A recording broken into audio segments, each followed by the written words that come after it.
Assalamualaikum. Ni Kak Nur nak tunjuk program ziarah jalan kaki.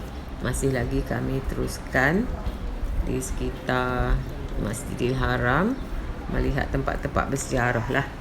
Tempat bersejarah, tempat yang ditinggalkan oleh Rasulullah SAW, tempat yang bermakna dalam perjuangan Nabi. Jadi kami masih lagi berjalan. Lama jugalah kami berjalan.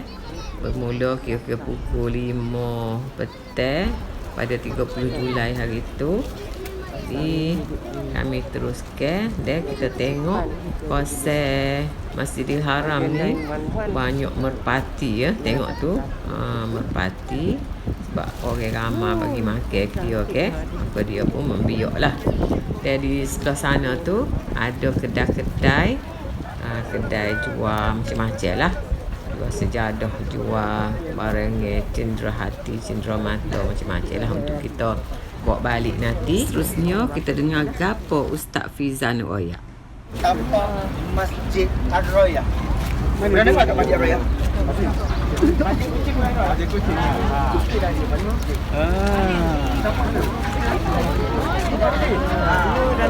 Dan tiga. Jadi kenapa dihubungkan untuk pembesaran lah? Dah tak ada dah. Tapak dia. Masjid apa Kucing? Masjid Ar-Roya. Kenapa dinamakan Masjid Ar-Roya? Ar-Roya ni maksudnya bendera. Semasa peristiwa tahun ke-8 Hijrah, Nabi datang pada waktu itu dengan membawa bala tentera mengepung kota Mekah pada waktu itu. Nabi memberi arahan, siapa yang nak selamat, duduklah di rumah masing-masing. Nak selamat, duduklah di dalam rumah ibadat. Nak selamat, duduklah di dalam Kaabah. Nak selamat, duduklah di dalam rumah Abu Sufyan. Pada waktu itu, di antara tentera Quraisy yang bersama menentang Nabi adalah Ikrimah bin Abu Jahal. Ikrimah pada waktu itu buat perancangan, kononnya nak buat serangan balik. Ikrimah, dia membuat perancangan, dibawa bala tentera dia, kononnya nak counter balik tentera muslimin. Di mana lokasi dia? Tempat semalam kita duduk berdiri di Jabal Khandamah. Bukit Ajiat, atas daripada Ajiat. Mana dia? Mana? Nampak ni? Sekejap, tak nampak di belakang sana. Aku nak tidur. Okey, mana Ajiat belah sana. Atas pada Ajiat yang kita pergi semalam. Okey. Tapi aku tak lepas situasi je. Ikrimah menunggu kononnya nak serang. Tapi yang Orang belakang tu. tentera mereka kalah juga. Kerana pada waktu itu Islam membawa nafas baru. Kerana tentera berkuda Islam. Khalid bin Walid telah pun bersama dengan Islam pada tahun ke-7 Hijrah, selepas daripada peristiwa Hudaybiyah. Sebab semasa peristiwa Hudaybiyah, perjanjian tersebut berlaku yang tidak adil, menyebabkan Khalid Walid kecewa. Akhirnya Khalid Walid masuk Islam bersama dengan Amr bin As. Ikrimah bin Abu Jahal ni, dia hidup dari segi umur dia sama dengan Sayyidina Umar, Ikrimah bin Abu Jahal, Amr bin As, Khalid bin Walid. Dia 4 orang ni kawan daripada kecil. Sebaya. Pernah keadaan dia kata dia duduk sama-sama dia. Masa tu masing-masing belum masuk Islam dia. Dia kata antara kita 4 orang ni, kalau orang yang pertama masuk Islam, dia kata Umar lah orang ni. Sebab kata apa kata aku pula. Sebab dia kata apa yang Nabi buat dekat dengan hati Umar. Dan ternyata orang yang pertama dia ada 4 orang tu yang masuk Islam adalah Sayyidina Umar. Yang kedua diikuti Khalid Walid dan juga Amr bin As. Tinggal Ikrimah bin Abu Jahal. Semasa Nabi memacak bendera di sini, Nabi telah menghantar bala tentera yang diketuai oleh Sayyidina Ali pada waktu itu telah diberi arahan untuk memecahkan pintu Kaabah. Kenapa? Terdapat berhala yang berada di dalam dan di luar Kaabah melebihi 360 berhala. Nabi memberikan keizinan kepada Sayyidina Ali menggunakan pedang yang bernama Al-Amr pada waktu itu untuk memecahkan pintu Kaabah dan memecahkan berhala. Di dalam itu Nabi mendapat lagi 2 jenis pedang. Tak tahu kisah pedang tersebut, Madinah lagi. Bahasa suspense. Okey. Selepas Islam berjaya mengepung, tentera Ikrimah lari.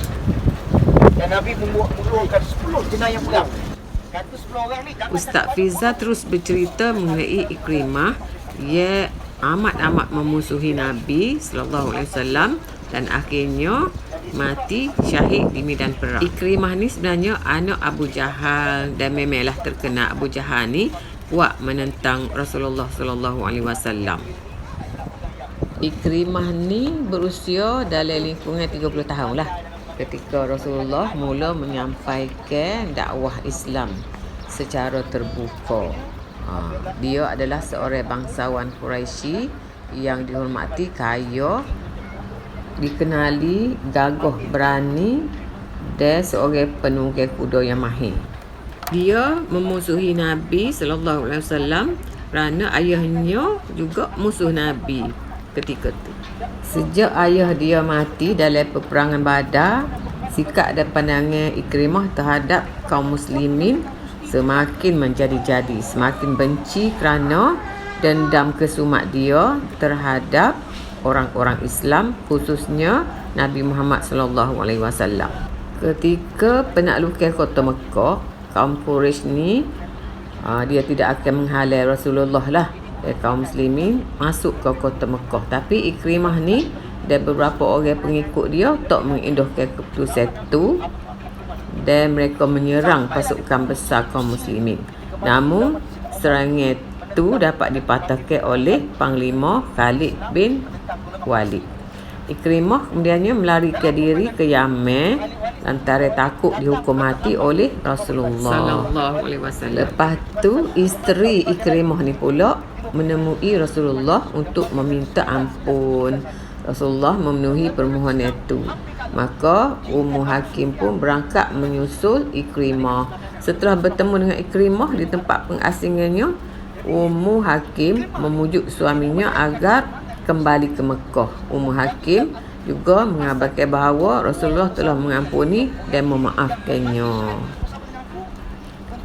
Ketika Ikrimah dan isterinya hampir tiba di kota Mekah, Rasulullah sallallahu alaihi wasallam kata kepada para sahabat dia, Ikrimah bin Abu Jahal akan datang ke tengah-tengah kalian sebagai mukmin dan mujahid. Kerana itu janganlah kalian memaki ayahnya, sebab memaki orang yang sudah meninggal berarti menyakiti juga orang yang hidup.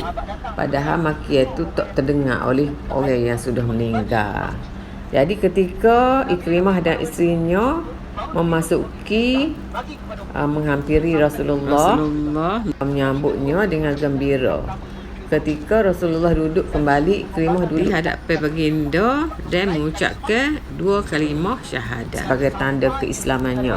Setelah tu Ikrimah memohon kepada Rasulullah untuk mendoakannya agar Allah mengampuni dosa-dosa dan kesalahannya yang lalu. Rasulullah sallallahu alaihi wasallam pun memenuhi permintaan itu. Selepas tu Ikrimah pun berjanji kepada Rasulullah untuk menebus masa silam dia yang telah menentang agama Islam itulah.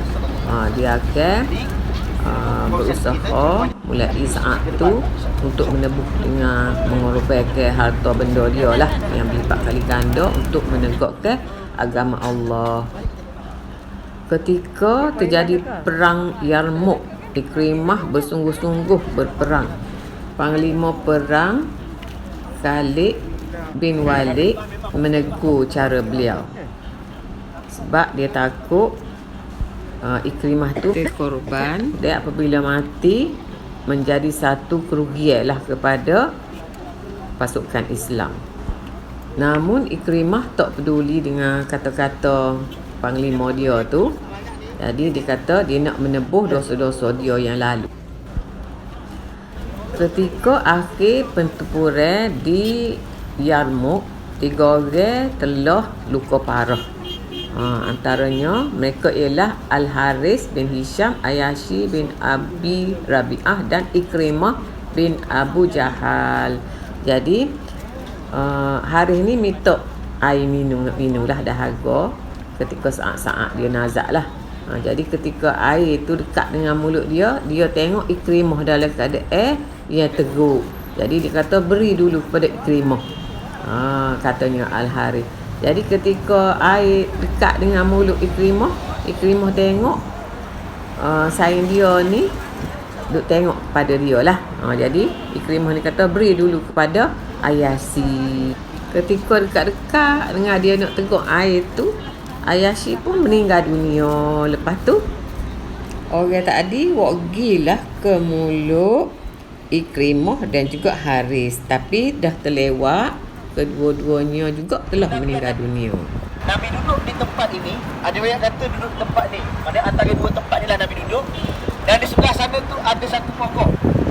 Dan Nabi panggil pokok tersebut datang ke arah Nabi. Dan pokok tu bergerak datang ke Nabi dan tunduk ke arah Nabi. Jadi oleh kerana berlakunya peristiwa tersebut, dinamakan tempat ini sebagai Masjid Syajarah, Masjid Pokok. Jadi antara salah satu tempat ni lah Nabi duduk dan salah satu tempat ni lah juga pokok datang. Subhanallah, banyak benda yang kami belajar. Dan Ustaz Fiza pun banyak menceritakan mengenai kisah-kisah zaman Nabi dulu. Dan Alhamdulillah, kami tak sia-sia berjalan kaki selama lebih kurang 2 jam lah. Dan ada lagi tempat ni yang akan kami pergi, iaitu ke Masjid Jin. Dan juga ke makam lah. Nanti lepas ni kita akan masuk ke video makam pula, insya-Allah. Kami meneruskan perjalanan dan menyaksikan pembangunan yang begitu cepat dan mengagumkan, terutamanya pembinaan bangunan-bangunan yang mencakar langit di sekitar Mekah ni.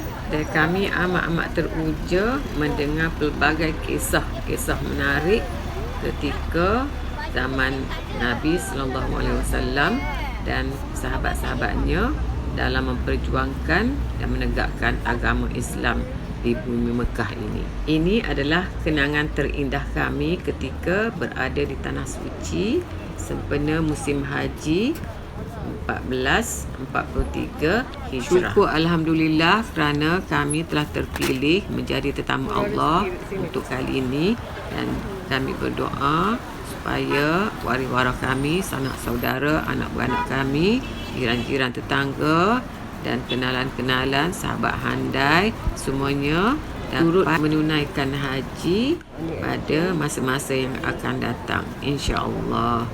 Jom kita tengok persekitaran di sini.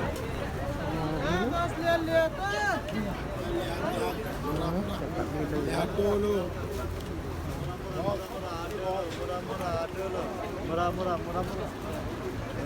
Melayu dia. Ui.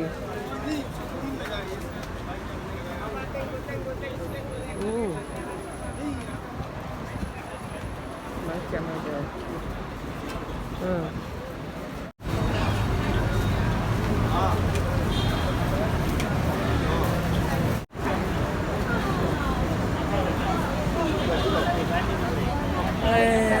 Umrah dulu sini, baru datang. Haji.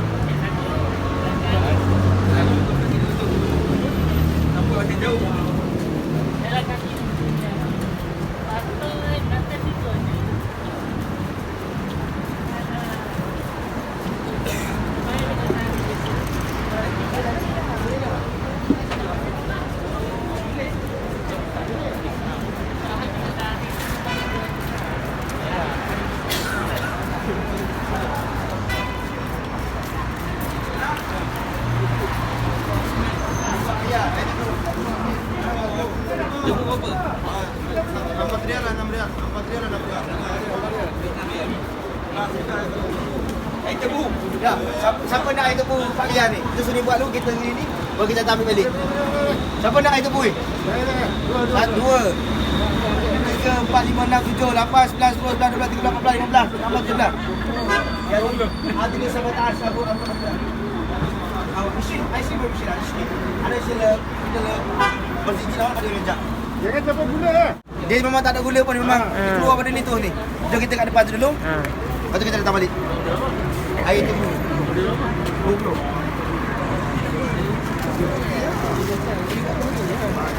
Okey, kita kat depan dulu.